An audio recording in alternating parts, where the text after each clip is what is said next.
What would you do with Edouard, Kevin? To be honest, I'd sell him. Hmm.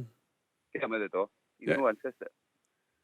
He's just lacks a goal. And It's similar. It's similar again, though, isn't it, to Christie? Because if you sell him, you're selling a very good player, and you know what. But you know what's at stake this season, don't you?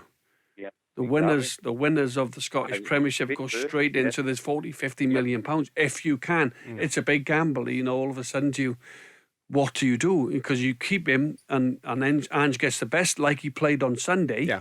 That type of Edouard we want to see. John, you're a coach, so you're saying ask me questions. Would you keep Edouard in and then just go, right, free transfer away, or just keep him for the season if he's got to work? Yes, if he's going to work, that's the key.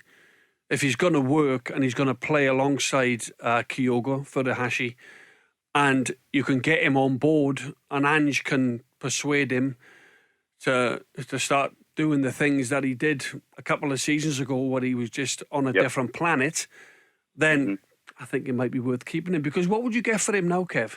Would you get 13 million? Would you get? He's worth an awful lot more. Well, he was signed for 9, wasn't he? Yeah, but what if you keep him? Yes. And then you get into the Champions League and he starts scoring Champions League. I know ifs or buts, you know what I mean? That's what we're talking. I mean, that's the big dilemma at the moment, isn't it? What price could Celtic get for Odsonne Edouard versus what is he going to give you across the season? In harness with Kyogo Furuhashi. I mean, if those two, if Edouard can be reinvigorated. Yeah, well, exactly. That would give Celtic in terms of the front line. Do you know what? There's a lot of ifs. If he wants to work hard, is what the question John had with Kevin there. You're saying, what if it works? If that it's a sad indictment. You're talking about a football player, and we don't know him. I don't know him personally, and you guys are saying if. Surely that's the basic you do. You only have to look at Furuhashi. What does he do?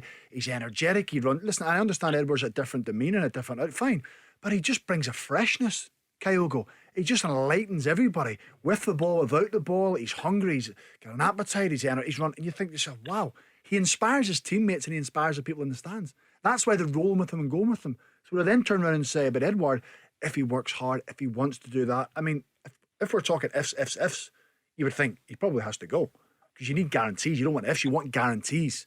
And on his day, he's a top class player. Has he delivered for Celtic often enough in the last 12, 18 months? Probably not, no. But listen, as a standalone player, Clevin, he's an incredible player, but can they get the best out of him? Well, that's what I'm saying. John asked me the question. Would I sell him? Aye. If I could, yeah. Would you sell him? Would you sell him for 10 million, Kev?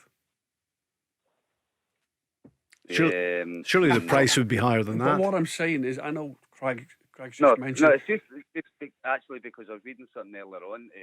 If they get, obviously, if Celtic get 9 points, it's like 40% like sell-on clause or something like that. So yeah, and also if you sell him, Kevin, you'd have to buy another one. You're left with. Well, we've wasted 5 million on a jetty, so we have. Yeah, but all I'm saying is, if he was to be kept, and you get him on board with Ange, and same as Christie, all of a sudden, it's a big if, we can win the league, then all of a sudden there's a £50 million windfall comes in. That's the gamble, isn't it? He starts scoring goals in the Champions League group stage, and then his value goes up again because he's only still a young man. Yeah, but he'll not be here next year. John, he'll leave in the summer, so he wouldn't be playing Champions League next season. He'll leave in the summer, I'd image. With Champions League football on offer, you think he'd leave for a top 4 club in England? No Champions League? Yeah, I would imagine he'll leave, yes. Okay. All right. That's another if so, but thanks. Sorry, Kev, go on, mate. You've been in Celtic, the top club, so. Celtic's a magnificent, one of the biggest, a global club. Celtic's one of the global clubs out there, mate. With that support as well, he was incredible playing and representing Celtic. It was unbelievable. If anything, that's probably the closest club I ever taken with me from my career was Celtic. Because what you get off the crowd and the competition is Champions League. It's a wonderful club, mate. Nobody's even suggesting it's not. No. But nowadays, Kev, what you got to appreciate is these young kids, and Edouard is a young kid, and Christie's the same. They get offers. They get these astronomical offers.